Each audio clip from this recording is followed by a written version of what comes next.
He was at the gate before the sun came up. Every morning, same time, same lunch pail, same jacket with the collar turned up against the cold. He parked in the same spot in the same lot and walked the same path across the same concrete floor to the same machine, and he clocked in. And the day began. He did not complain about the noise. He did not complain about the heat in summer or the cold that crept through the walls in January. He did not complain about the foreman or the mandatory overtime or the fact that his hands hurt in a specific way that never fully went away even on weekends. He just clocked in. For 30 years, he clocked in. And when it was over, when the plant closed or the buyout came or his body finally told him it was done, he walked out of that building for the last time, and almost nobody noticed he was gone. This is the story of that man, the man who built this country with his hands and his back and his silence. The man whose name you never learned. The man your grandfather might have been. The man your father might have been. The man who made everything you own and received almost nothing in return except a paycheck and the quiet dignity of knowing he had shown up. That has to be worth something. It has to be worth at least one honest conversation about what we lost when we stopped seeing him. The world he came from. To understand what the American factory worker gave, you first have to understand what kind of man he was and where he came from.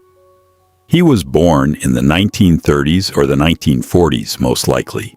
Born into a family that did not have much and did not talk about not having much, because that was simply the condition of life, and talking about it did not change it. His father worked. His grandfather worked. Work was not something you discussed or evaluated or decided whether it aligned with your values. Work was what men did. It was the answer to every question about purpose and identity and contribution. You worked. You provided. You did not stop. He grew up watching men leave the house in the morning and come back in the evening, and that rhythm, that daily departure and return, was the heartbeat of every neighborhood he knew. The smell of a working man coming home. The particular exhaustion that lived in the shoulders of a man who had spent 8 hours on a line. The way his father sat in his chair after dinner and did not move for an hour, and how the whole house understood that this was sacred time and left him alone in it. That was his inheritance. Not money, not connections, not a college education or a network of people who could open doors for him.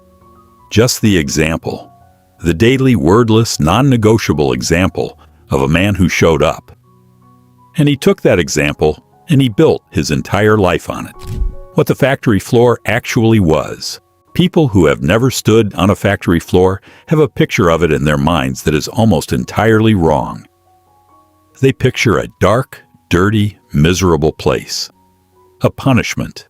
A last resort. Here's what it actually was. It was a community.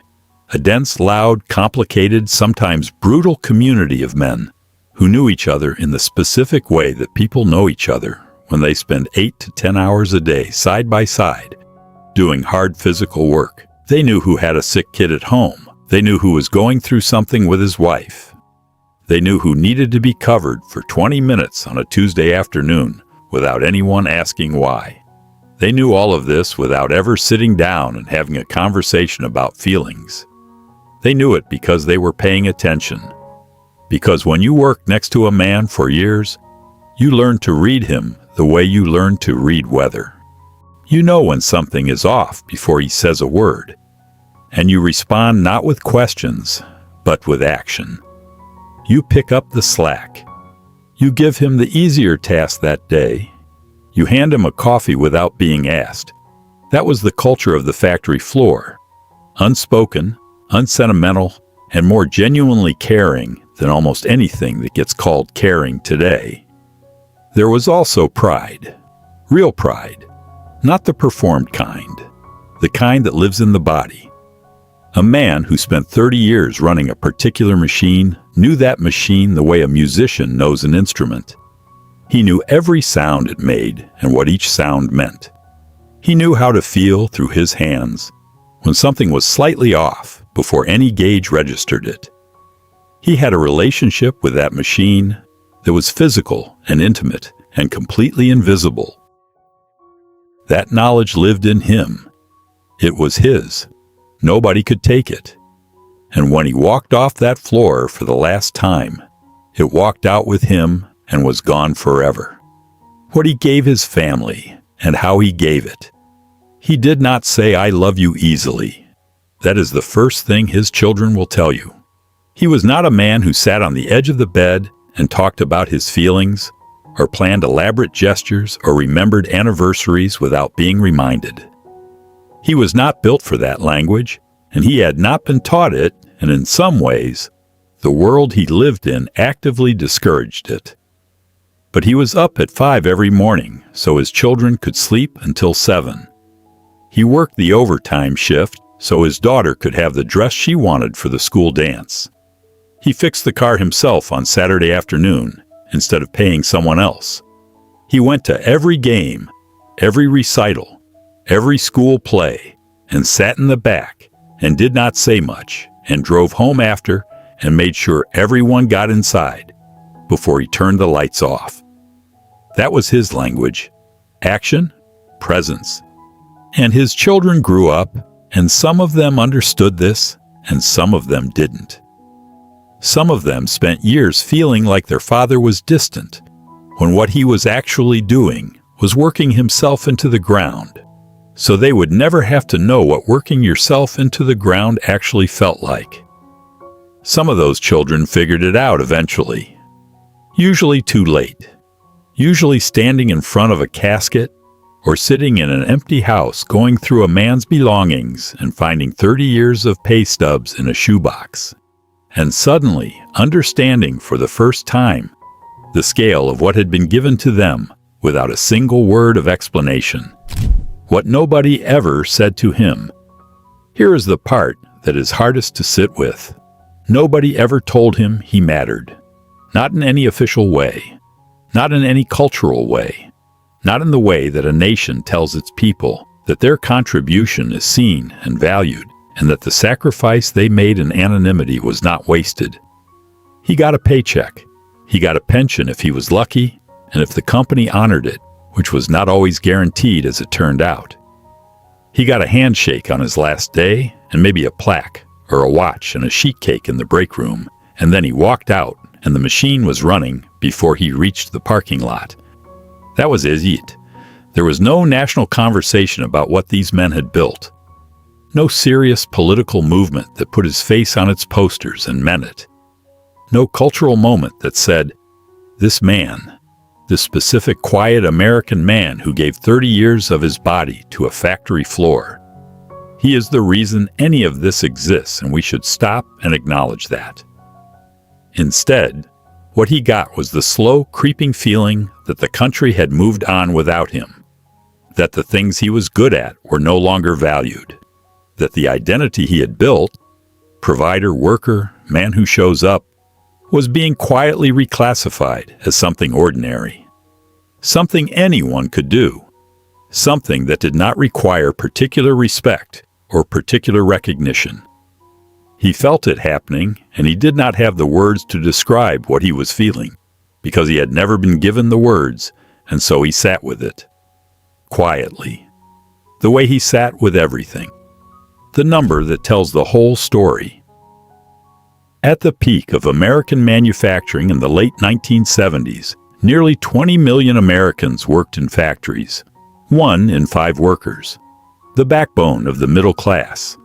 The engine of the most powerful economy the world had ever seen. By 2020, that number had fallen to under 12 million. The jobs did not disappear slowly. They collapsed. Entire industries that had employed generations of American men were gone within a decade or two. Steel, textiles, electronics, automobile parts. All of it restructured, automated, or moved somewhere else, The men left behind were not retrained in any serious way. They were not given new identities or new purposes or new communities to belong to. They were given severance packages and early retirement, and the vague suggestion that they should update their resumes and look into retraining programs that were almost entirely inadequate for men in their 50s who had spent their entire working lives doing something specific with their bodies. What happened to those men is one of the most important and least discussed stories in modern American history. The rates of depression, addiction, and early death in communities that lost their manufacturing base are staggering. Researchers call it deaths of despair, a clinical term for what happens when a man loses not just his job, but his entire reason for being. He was not just a worker. He was a factory worker. That was not just what he did. It was who he was. And when the factory closed, something inside him closed with it. What his hands knew. There is one more thing that needs to be said before this is over. His hands knew things. Things that cannot be written down or transferred or uploaded or replicated by any machine that has ever been built. The specific pressure required to catch a flaw in a piece of metal before it became a defect. The angle of approach that prevented a particular kind of injury that newer workers always got, because they had not yet learned it in their bodies. The way to read the sound of a line running well versus a line running toward a problem. That knowledge took years to build. Decades in some cases. It was built through repetition and attention and a kind of physical intelligence that our culture has systematically undervalued because it does not show up on a resume or produce a LinkedIn profile or result in a TED Talk. It was the intelligence of a man who did one thing for 30 years and became the best possible version of a person who does that thing. Who understood his small corner of the industrial world more completely than most people understand anything. And when he retired, or was laid off, or the plant shut down, that knowledge ended. Completely. It did not transfer. It did not get documented. It walked out with him, and it was gone, and the machines that replaced him could do the work faster and cheaper, and with none of the things that made him irreplaceable. The irony is that he was irreplaceable. Every single one of them was. And the country that replaced them is still figuring out what it lost. What we owe him. His name is on nothing. There is no monument to him in Washington, no national holiday, no moment of official acknowledgement that what he did, the 30 years of clocking in, the broken hands, the Saturday mornings fixing what needed fixing, the quiet provision of everything his family needed without ever once being asked to explain why it mattered, that all of it was the foundation that everything else was built on. He is in the thing you are sitting on right now. He is in the road you drove to work this morning. He is in the building you work in, and the tools you use, and the infrastructure that holds your daily life together so completely that you never think about it until it fails. He built all of it, him and the men who worked beside him, anonymously, reliably, without recognition and without complaint. The least we can do now is say that out loud. The least we can do is stop and look at what was given by men whose names we never learned and understand that our comfort, our ease, our assumption that things will work and roads will hold and buildings will stand. All of that is built on the backs of men who asked for nothing except a fair wage and the quiet dignity of being seen as someone who mattered. He mattered. They all mattered. And it is long past time that somebody said so. He was at the gate before the sun came up. He is retired now or gone. The gate is gone in many cases. The plant is a warehouse or a ruin or a parking lot for a shopping center that sells things made somewhere else by someone else for a fraction of what it costs to make them here. But he was there. For 30 years, he was there. And the next time you drive past a factory, anywhere, and you see the cars in the lot in the early morning dark and the lights on inside, and the figures moving behind the windows, remember what that is. That is a man clocking in. That is a man giving something to this country that the country will probably never fully acknowledge. That is a man whose name you may never learn. Learn it anyway. Ask it. Remember it. Because somebody should. If this made you think of yourself, your father or your grandfather, or a man you knew who gave everything to a job that gave back very little, leave his name in the comments. Just his name.